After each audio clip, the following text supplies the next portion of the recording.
So, well, hi. Hi. Let's see how it works. Hi. Just as you're here, Uh-huh. I was thinking maybe asking you a few questions around coaching. That'd be great. I Yes, always enjoy talking about coaching. Coaching is a great subject, isn't It it? is. Yes. And one of the things that we've also been talking about is, you know, we have the certification levels, ACC and PCC and MCC. Yeah. And sometimes people are very curious to, so what actually are some of the distinctions, or what's the differences when we're talking about the different levels? Yeah. So what is your experiences on that? You are an MCC, and Yeah. you have known the system for a long I've time. been doing it for 24 years now, so coaching. So Can't tell, you can't see no. that. I think, you know, the levels are pretty distinct actually. There's, you know, you can almost think of it as 5 levels. Because you have the basic MCC, and then there's the overlap between, or basic ACC. Yes. Then there's the overlap between the ACC and the PCC, which is advanced ACC and beginning PCC. And Okay. you kind of have that same overlap between the PCC and MCC. Okay. And, you know, by analogy, I think about it like with the ACC, the very beginning coach, it's kind of like the beginning piano player playing chopsticks.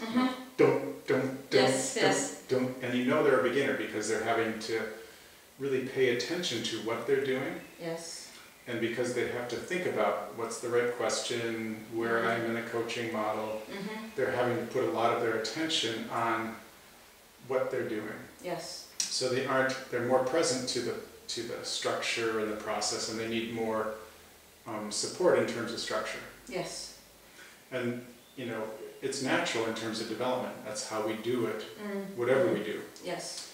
So where they start shifting over is when they can start not having to pay as much attention to the structure of the coaching and what the steps are. And they start integrating that. So now they can start paying attention more to what's happening with the client. Yes. And that's where the bridge is, I think, between the ACC and the PCC. Yes. This is when you can start paying more attention to the client and what's happening there than you are to the process and the model and the tools. Okay? You still see in PCC, particularly in the beginning side, coaches are still kind of wed to the models they're trained with. Yes. And the techniques. So they still would like to do a technique. They still do more of a technique. Yes. Okay. And here the analogy, if you go in music again, it's at the beginning, you know, they're able to do a recital and they can play Bach, but you know they're a beginner playing Bach. Yes. Or Mozart. You know, you go through the PCC, and the more you go through the PCC, the more experience you have, the more integrated all the skills are. You start having more of an experiential base to know what's happening. Yes. And that's why the hour is important, because you don't have a listening platform until you've worked with clients for a period of time. Yes, exactly. So you move through the PCC and you become less and less wed to the structures, and you're much more present. The tendency too at the PCC level is the coach tends to make the choices about the agenda. Okay. They're still driving the process a bit more. Yes. So they're controlling, they're still performing a little bit, like they have to add the value. Yes. And where the transition between PCC and MCC comes is when they can start partnering more. Yes. They're letting go of the structures more. Yes. And they're much more present and able to start really partnering with the client and giving the client much more choice and treating them more as an equal. Yes, not like someone who's to be helped. Exactly. Yeah.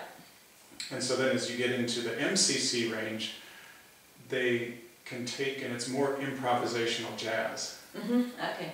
Okay? Yeah. So at the top of the PCC range, they may be very good, but it's like somebody can be a virtuoso. And I heard Julio Alaya describe a virtuoso as someone who is excellent at playing Mozart. Yes. But they're still playing somebody else's music. Yes. Yes. Okay?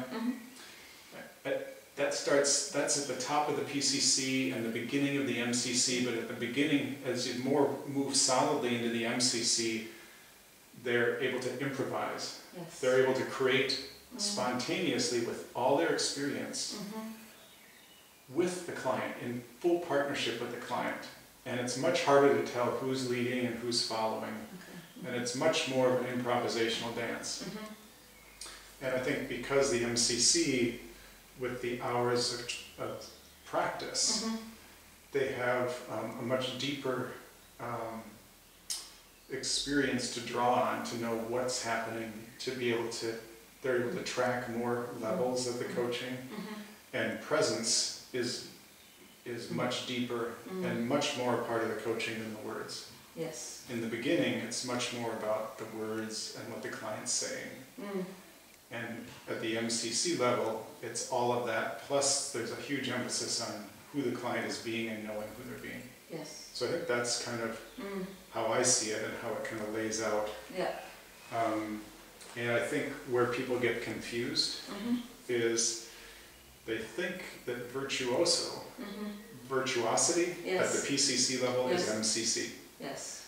But they're still fairly directing it. They're still a little bit wed to their structures and models, and there's not the level of partnership. Yes, so it's really partnering and then totally letting go of a specific way of doing and being coaching. Yeah, and where the dance starts as you move towards mastery is with the client. It's not the coach. Yes. The coach comes and works with what's there to a much greater and deeper degree, and hears at many more levels. Yeah, that's interesting. So I think that's the spectrum. Okay. And you know, it's a lot like other things. Until you reach a certain level, you aren't aware of what's there. Yes. Yes.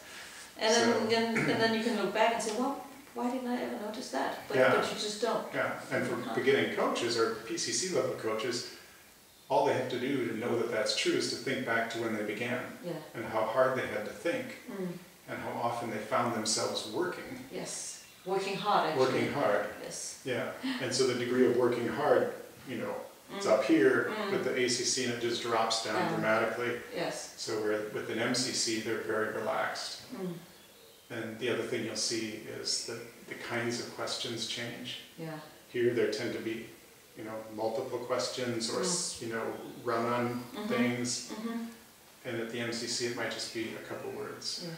Or a really interesting place, tell me more. Yes. You know, it's very light touch, usually. Yeah. Not always. Oh, but more of that. Yeah. More of that in the conversation. I think the other thing you see, the further you go along that continuum is the greater the ability of the coach to see patterns and to be able to articulate them and make observations without attachment. Yes, without attachment. Without attachment. Without thinking that you're right or now you found it. Yeah. So that's important. Yeah, so those are the things that I see that really shift. Okay. Interesting. Yeah, I think it's important for coaches to get the mentor coaching with someone who is more advanced. Yeah, definitely. Totally agree. Yeah. I think I'll just okay. do a short